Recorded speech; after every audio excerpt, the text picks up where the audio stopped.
नमस्कार. आपण आता मधुराष्टकाला सुरुवात करूया.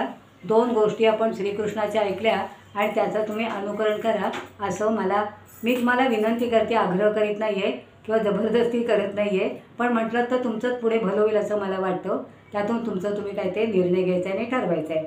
मधुराष्टकं. शांताकारं भुजगशयनं पद्मनाभं सुरेशं विश्वाधारं गगनसदृशं मेघवर्णं शुभांगं लक्ष्मीकान्तं कमलनयनं योगिविरधानगम्यं वन्दे वैष्णवं भवभयहरं सर्वलोकैकनाथं. गोपाळ कृष्ण भगवान की जय. जय जय रघुवीर समर्थ. कृष्ण भक्तीने मधुरानंदात पुरेपूर नाव निघालेले श्री वल्लभाचार्याने प्रत्यक्ष भगवंताचे दर्शन दिले. वल्लभाचार्यांना त्यांनी दर्शन दिले तेव्हा त्यांचे देहभान हरपले. त्यांच्यासमोर साक्षात यशोदानंदन लल्ला नाचू लागला.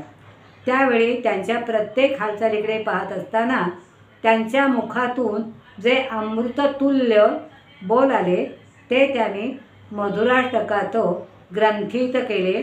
या अष्टकांचे पुरुषोत्तमाचे स्तवन केल्यास साक्षात पुरुषोत्तम भगवान विष्णू श्रीकृष्ण बालरूपात आपल्या भक्तांच्या मनःपटलावर दृग्गोचर होतो, म्हणजे आपल्याला दिसतो. म्हणून हे मधुराष्टक एकादशीच्या दिवशी तरी सगळ्यांनी म्हणावं असं मला वाटतं.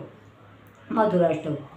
अधरं मधुरं वदनं मधुरं नयनं मधुरं हसितं मधुरं हृदयं मधुरं गमनं मधुरं मधुराधिपतेरखिलं मधुरं मधुराधिपतेरखिलं मधुरं वचनं मधुरं चरितं मधुरं वसनं मधुरं वलितं मधुरं वलितं मधुरं भ्रमितं मधुरं मधुराधिपतेरखिलं मधुरं मधुराधिपतेरखिलं मधुरं वेणुर्मधुरो रेणुर्मधुरा पाणिर्मधुरं पादो मधुरं नृत्यं मधुरं सख्यं मधुरं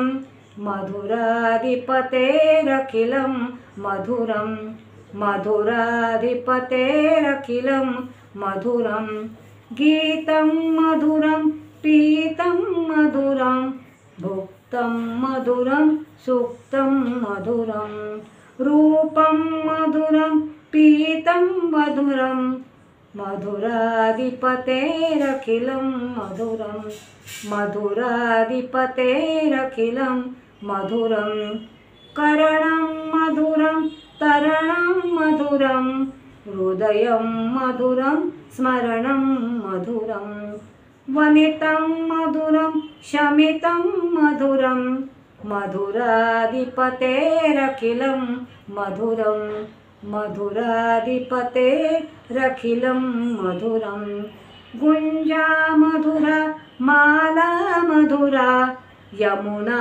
मधुरा वीची मधुरा सलिलं मधुरं करणं मधुरं मधुराधिपतेरखिलं मधुरं मधुराधिपतेरखिलं मधुरं गोपी मधुरा लीला मधुरा युक्तं मधुरं सुक्तं मधुरं दृष्टं मधुरं शिष्टं मधुरं मधुराधिपतेरखिलं मधुरं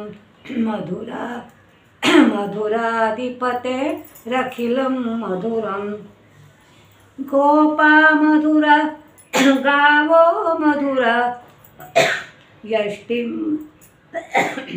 गोपा मधुरा गावो मधुरा यष्टिं मधुरा सृष्टिं मधुरा दलितं मधुरं फलितं मधुरं मधुराधिपतेरखिलं मधुरं मधुराधिपतेरखिलं मधुरं श्री वल्लभाचार्यांना प्रत्यक्ष भगवंताने दर्शन झाले। त्यांच्या समोर प्रत्यक्ष भगवान लल्ला नाचू लागला। याचे आपण हा स्तवन केल्यास आपल्या मनःपटबला राहील, दृढगोचर होईल आणि आपल्यालाही सत्यता पटून येईल, सत्य भावना आहे हे लक्षात घ्या। आणि दर एकादशीला हे मधुराष्टक म्हणा अशी मी तुम्हाला प्रार्थना करते। शक्य असेल तर म्हणा। आणि आजचे 2 जे व्हिडिओ मी सांगितले तुम्हाला, 2 गोष्टी सांगितल्या, त्या प्रत्यक्ष कशा घडलेल्या आहेत त्याचाही तुम्ही अभ्यास करा। अशीच एक उद्या राजाची गोष्ट मी सांगणार आहे आणि ती गमतीदार गोष्ट आहे, ती पण तुम्ही ऐका। आणि हे कृष्णभक्तीने मधुरानंदात पुरेपूर धावून निघालेले वल्लभाचार्यांना आपण नतमस्तक होऊन नमस्कार करूया। त्यांचं दर्शन आपण मनापासून नकळत असलं तरी घेऊया आणि श्री कृष्णाला नमस्कार करून, भगवंताला नमस्कार करून आज आपल्या इथे व्हिडिओ संपूया। श्रोते हो, आजचा व्हिडिओ तुम्ही ऐकल्यानंतर तुम्ही हे सगळं तुम्हाला काय वाटतं ते तुम्ही तुमच्या बॉक्समध्ये टाका आणि तुम्ही सबस्क्राईब करायला कृपया विसरू नका अशी मी नम्र विनंती करते। उद्या ह्याच्या पुढे दुसरा असाच एक होईल आणि त्याच्या पुढे आपण वनस्पतींना सुरुवात करणार आहोत। रामाची वंशावळ मी उद्या तुम्हाला शक्य झाल्यास सांगणार आहे। म्हणजे ब्रह्मदेवापासून रामापर्यंत 40 पिढ्या आहेत। त्या 40 पिढ्या कदाचित तुम्हाला माहिती असतील, पण मी नसतील त्यांना पण उपयोगाला येईल म्हणून सांगणार आहे। तर अशा या आणि काही गोष्टी की असं झालं तर असं होतं, त्या पण मी 4-5 गोष्टी सांगणार आहे। आणि मजेशीर सगळं आहे, मजेशीर आणि कल्पनातीत आहे, म्हणजे आपण कल्पनासुद्धा करू शकत नाही इतकं काय काय खूप छान छान आहे।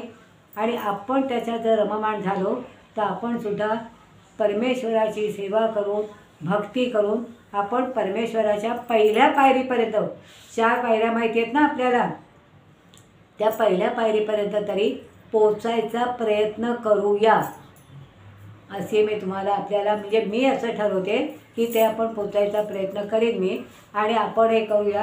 आणि आजचा हा व्हिडिओ संपला आणि नमस्कार, धन्यवाद।